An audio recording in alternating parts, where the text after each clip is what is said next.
Hey guys, we got a lot to talk about today. Sinner, Alcaraz semifinal, Djokovic surgery, and the women's draw. But let's start off with Djokovic's knee injury. Good news and bad news. The bad news is that he had to have surgery. The good news is, and this is coming from Serbian press, that while they were doing the surgery, they determined that the meniscus tear wasn't severe and the recovery time is not going to be that long. It said that he could possibly be back in 3 weeks. Whether he's going to play Wimbledon or not, this is going to be uncertain. If Djokovic is able to be ready for Wimbledon, it's still risky in my opinion because grass has got to be the most difficult surface concerning the knee, and it probably makes more sense for Djokovic to concentrate on the Olympics. So for Novak, playing for Serbia means a lot, but especially when we're talking about the Olympics, the only tournament that he's never won. This is his main focus this year,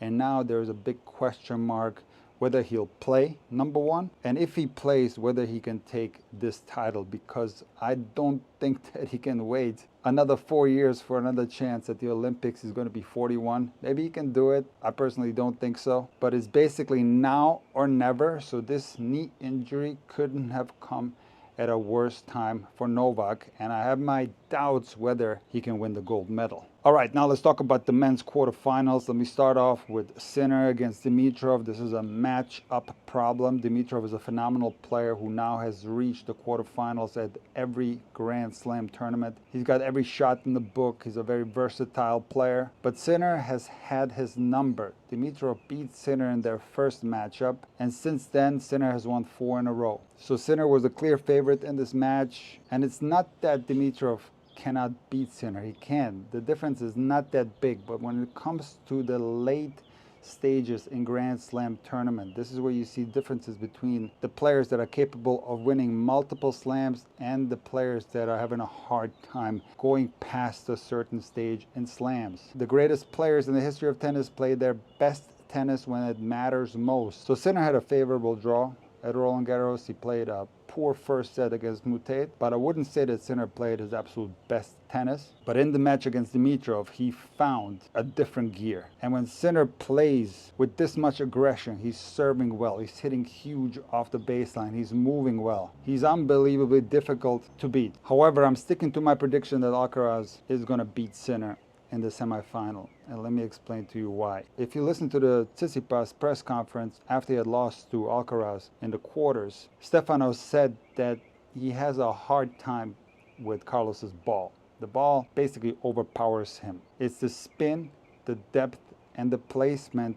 and Tsitsipas openly said that he doesn't have a solution against Alcaraz. I'll never forget the final in Barcelona where Alcaraz destroyed Tsitsipas. So you can see the discrepancy in level, and Tsitsipas is one of the best clay courters in the world, but Alcaraz is just a level above. And while Sinner has very similar attributes to Alcaraz, meaning that he has a heavy topspin forehand, he moves exceptionally well, he serves big, has a lot of variety on his serve, can kick the serve really well, can turn defense into offense and defends well. In my opinion, Alcaraz is just a tad better at the finesse game, drop shots, or even transitioning to the net and hitting touch volleys. It's not that Sinner doesn't have a good drop shot. He does. It's not that Sinner doesn't have a good transition game. He does. He's gotten a lot better at the net. But to me, Alcaraz is just a tad better when it comes to the finesse game. And when it comes to playing clay court tennis, playing with more top spin, playing the ball possibly a little bit higher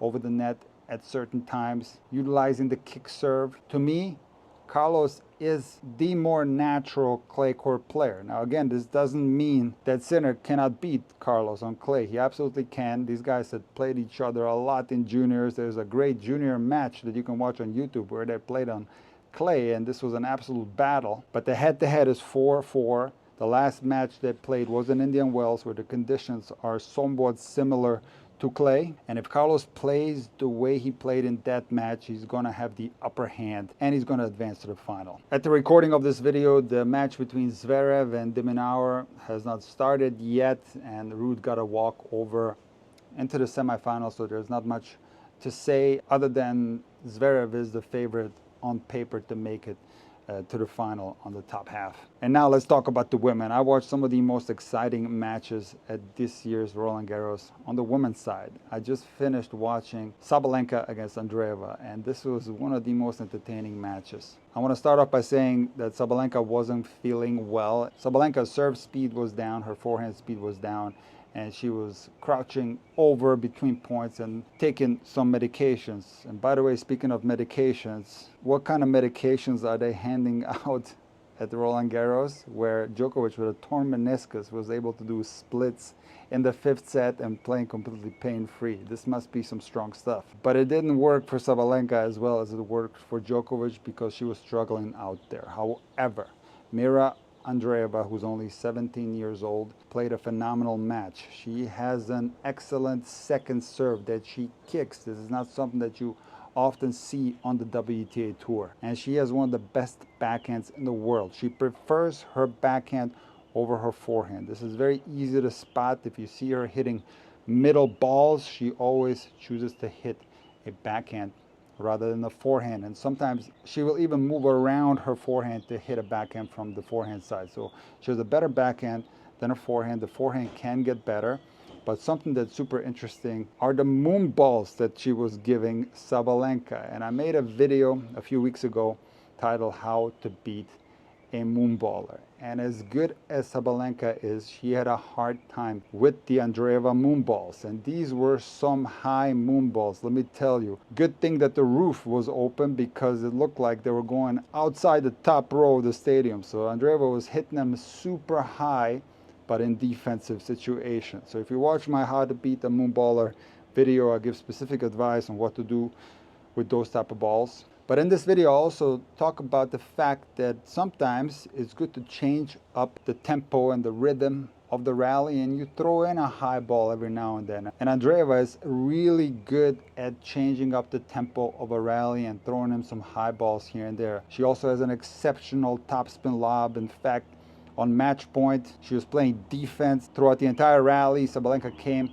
to the net with a forehand, and Mira hit a perfect two-handed backhand topspin lob. I can guarantee you that nobody predicted Andreeva against Paolini in the semifinals. These are some unbelievable draw busters here. And I've been watching Paolini for a while because I'm a big fan of the WTA, as you know. And she played an unbelievable tournament in Dubai, beating Kalinskaya in the final. And she continued to play well, but she wasn't really going super deep in the tournaments. But interestingly, one of the most exciting doubles events that I've seen in a long time was Paolini and Irani winning the doubles title in Rome. The atmosphere was so amazing during those matches. It was fun to watch. And I do think that winning that doubles title gave Paolini some confidence going into the French Open. She's a really fun player to watch, plays with a lot of enthusiasm, and it was a big surprise that she took out Rybakina. And let me talk about Rybakina's mental state throughout this tournament. It was overall very negative in the press conferences or even her body language on the court. She played extremely well in Stuttgart, winning the title and beating Iga, and that was the reason why I picked her to go through the final. But there was something going on this tournament. Maybe she wasn't feeling well. She was battling with some illness. That's why she pulled out of Rome. But the negative mind state was visible. She did not play a good match against Paolini, committing a lot of unforced errors. And who's going to win between Andreeva and Paolini? That's going to be one that's so difficult to predict. I'm leaning a little bit towards Mira, but this is going to be a match that's going to come down to nerves and who can handle them better, because one of those two players is going to be in the final of Roland Garros. And who's going to be in the final on the other side? Well, we have to go with Iga. She beat Potapova 0-0, and against Vondrousova she wins the first set 6-0, and I thought, oh no, she's going to win 0-0 again. She's going to win two matches 0-0. Back to back, and I knew that this was going to be a bad look for the WTA, because for some reason Iga's lopsided victories are not praised or celebrated. This turns into a hate fest for the WTA for some reason. This was never the case when Rafa in his prime was destroying players on clay, especially the French Open, One match springs to mind against Basilashvili where it was 0-1 and 0, and I don't remember anybody afterwards saying how horrible the ATP is. Everybody was praising Rafa, so I don't understand why Iga doesn't get the same praise, because in my opinion, she has the chance, and I know I've said this before, to become the greatest clay court player in the history of tennis. Yes, Chris Evert has some amazing records that are never going to be broken, but Chris Evert won 7 French Open titles. Iga has already 3. She can collect a 4th one this year, and she's still very young. And I call her the female Rafa. Why? Because number one, her heavy topspin forehand is something we don't usually see on the WTA Tour. Her defensive skills are off the charts. She is the best mover on the WTA Tour, period, but especially on clay where movement is super important. And also, her serve suits her clay court game perfectly because she has a lot of variety on her serve. So now she plays Coco Gauff, who also happens to be a phenomenal clay court player. However, their head-to-head is 10-1 for Iga, and the only time Coco was able to beat her was last year in Cincinnati. Iga won the last 3 in straight sets. So I don't think this is going to be one of these 0-1 or 0-2 blowouts. I do think Coco is going to give her a bigger challenge. Coco has a huge serve. She serves so fast. I think Coco has a legitimate chance to break the official speed record on the WTA Tour, which is held by Sabine